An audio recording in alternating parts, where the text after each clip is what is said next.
bombastic side-eye, criminal offensive side-eye. Tapi bohong.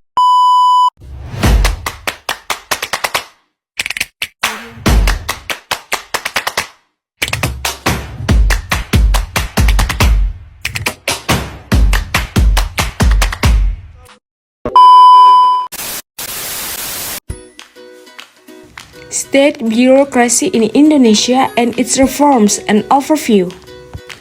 Halo semuanya, selamat pagi dan salam sejahtera untuk kita semua. Apa kabar hari ini? Pertama-tama, marilah kita ucapkan segala puji dan syukur kehadirat Tuhan Yang Maha Esa, di mana masih memberikan kita kesehatan dan panjang umur sehingga teman-teman masih boleh menyaksikan video ini dalam keadaan sehat tanpa kekurangan suatu apapun. Terima kasih untuk kesempatan yang telah diberikan kepada saya. Sebelumnya, izinkan saya untuk memperkenalkan diri terlebih dahulu. Perkenalkan, nama saya Angelika Christina Siombing dengan NIM 2301112233 dari Program Studi Ilmu Administrasi Publik Kelas A, Fakultas Ilmu Sosial dan Ilmu Politik, Universitas Riau. Adapun tujuan pembuatan video ini sebagai bahan rujukan pembaca dan untuk memenuhi tugas salah satu mata kuliah Birokrasi dan Governansi Publik yang diampu oleh Bapak Dr. Alfiandri Esos MSI. Di sini saya akan membahas dan menjelaskan resensi dari sebuah jurnal. Adapun jurnal yang akan diresensi adalah Review Jurnal Internasional, judul State Bureaucracy in Indonesia and its Reforms and Overview. Jurnal merupakan jurnal internasional, volume atau halaman ada 13 halaman, tanggal dan tahun terbit 20 Juli 2016. Penerbit Routledge, Taylor and Francis Group. Penulis Nurdiana Gaus, Sultan Sultan, dan Muhammad Basri. Reviewer Angelika Christina Siombing, dan direview pada tanggal 5 Mei 2024. Pada kesempatan kali ini, kita akan membahas beberapa poin penting dalam materi yang akan saya sampaikan kepada teman-teman semuanya. Yang pertama itu, ada sinopsis, berisi ringkasan dan poin-poin jurnal yang telah saya review. Yang kedua, kelebihan yang berisi manfaat dan kelebihan yang ada di dalam jurnal. Yang ketiga, kekurangan berisi poin-poin yang dapat dijadikan bahan evaluasi dan perbaikan bagi penulis dan pembaca. Yang keempat, analisis kritis berisi penilaian dan menafsirkan suatu informasi secara mendalam dan objektif. Dan terakhir, yang kelima, saran berisi masukan terhadap jurnal yang dapat dipertimbangkan untuk evaluasi ke depannya. Pembahasan pertama, sinopsis. New Public Management atau NPM adalah fenomena global yang telah menyebar ke berbagai negara, termasuk Indonesia, dengan adaptasi berdasarkan kondisi kontekstual masing-masing negara. NPM ini membawa tantangan namun juga memberikan manfaat bagi Indonesia seperti meningkatkan efisiensi dan efektivitas, meningkatkan transparansi dan akuntabilitas, dan meningkatkan partisipasi masyarakat. Secara keseluruhan, NPM ini menjadi alat penting dalam reformasi birokrasi di Indonesia. Lalu, pemerintah Indonesia telah melakukan reformasi tata kelola publik dengan mengadopsi prinsip-prinsip NPM dan New Public Governance atau NPG yang berfokus pada hubungan melalui jaringan, pembentukan masyarakat, dan pemberdayaan diri masyarakat oleh negara. Beberapa prinsip NPM dan NPG yang diadopsi pemerintah Indonesia seperti desentralisasi, partisipasi, akuntabilitas, jaringan dan kolaborasi, serta pemberdayaan kepada masyarakat. Nah, penerapan NPM dan NPG diharapkan dapat meningkatkan kualitas pelayanan publik. Salah satu penerapan NPM dan NPG di Indonesia seperti PKH, JKN, dan pembentukan dana desa. Lalu, penulis menyampaikan bahwa patriomonalisme masih mempengaruhi perilaku birokrat dan sistem pemerintahan. Kira-kira Apa itu yang dimaksud dengan patriomonalisme? Patriomonalisme merupakan budaya di mana kekuasaan dan sumber daya digunakan untuk kepentingan pribadi atau kelompok tertentu dan bukan untuk kepentingan publik. Meskipun Indonesia mengadopsi ideologi liberal dalam kebijakan ekonominya, nilai-nilai patriomonalisme masih mempengaruhi perilaku birokrat dan sistem pemerintahan. Patriomonalisme muncul kembali selama periode kemerdekaan pasca di Indonesia, terutama selama masa pemerintahan Soekarno dan Soeharto, karena pandangan tradisional yang mempengaruhi pelaksanaan tujuan modernisasi negara. Proses perubahan perilaku birokrat negara Indonesia menuju kelas pasar kuasi yang diadvokasi oleh NPM memerlukan bimbingan dan dukungan dari negara untuk mencapai tujuan reformasi. Tanpa bimbingan dan dukungan dari negara, perubahan perilaku birokrat menuju kelas pasar kuasi kemungkinan akan mengalami hambatan karena kesulitan untuk beradaptasi dengan peran baru mereka dan mungkin belum termotivasi untuk mencapai target kinerja yang tinggi.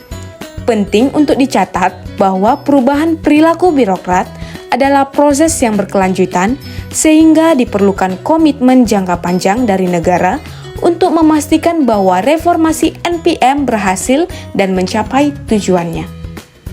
Kita beralih ke slide selanjutnya, kelebihan.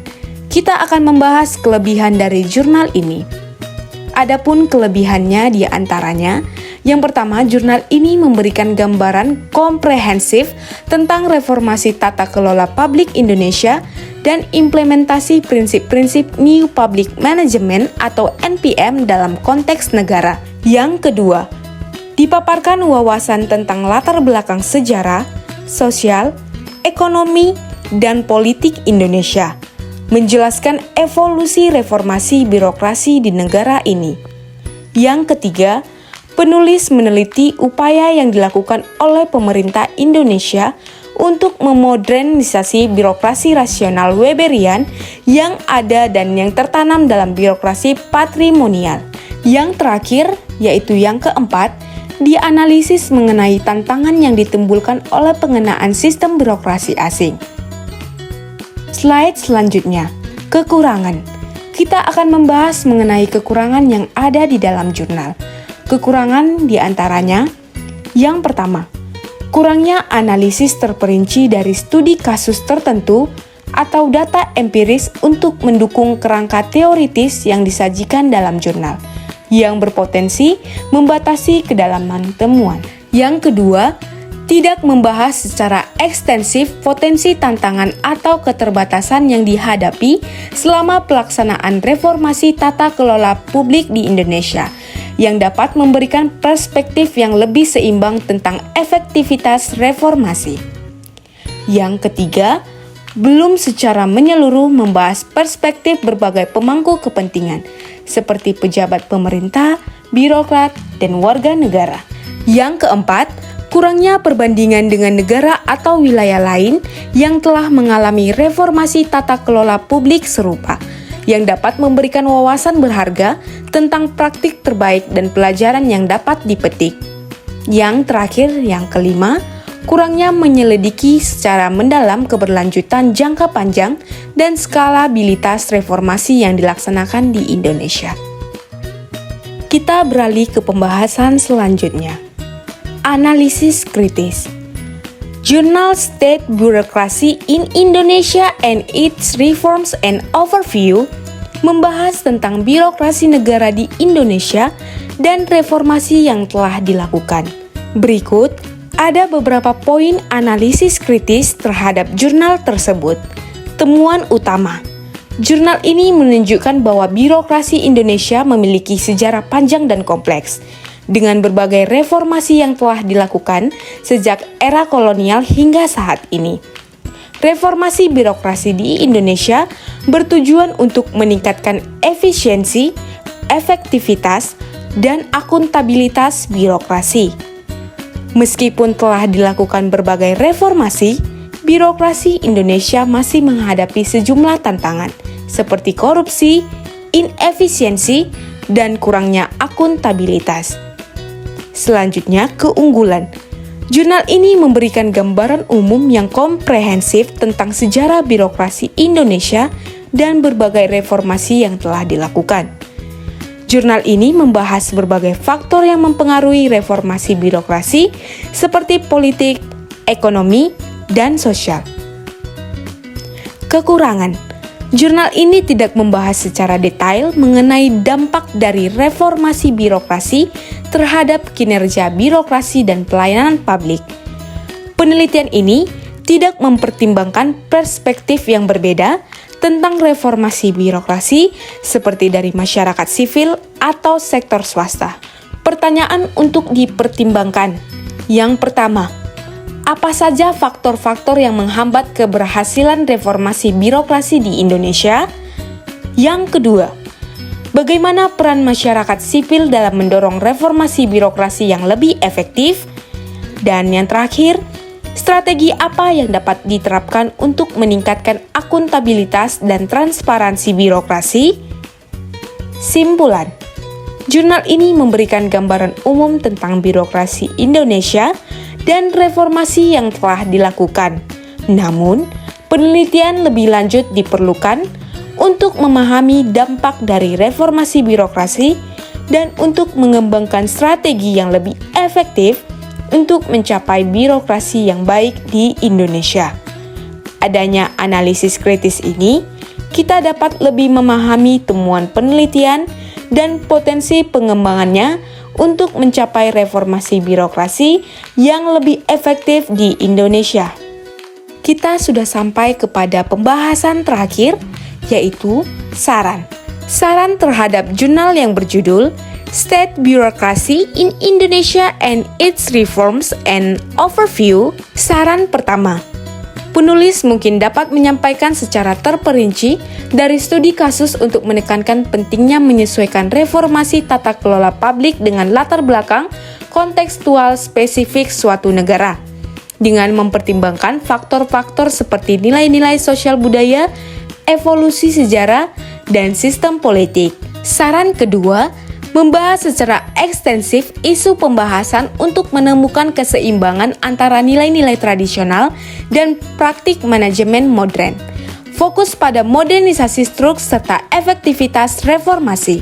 Saran ketiga, menambahkan perspektif berbagai pemangku kepentingan dan fokus pada memodernisasi struktur birokrasi yang ada dengan mengintegrasikan prinsip-prinsip New Public Management atau NPM.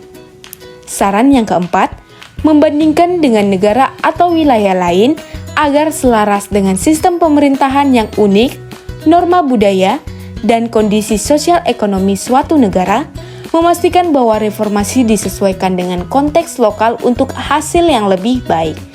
Saran terakhir dan saran yang kelima, menyelidiki dan mengevaluasi secara mendalam jangka panjang dan stabilitas reformasi yang dilaksanakan di Indonesia.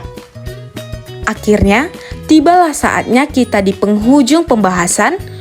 Mungkin sekian untuk pembahasan dan penjelasan pada hari ini. Untuk lebih dan kurangnya, saya mohon maaf. Terima kasih atas perhatian teman-teman semuanya. Dan jika ada yang ingin ditanyakan atau dibahas bersama, jangan lupa untuk diketik di kolom komentar. Saya Angelika Kesina Siombing, pamit untuk undur diri. Sampai jumpa dan selamat beraktivitas semuanya.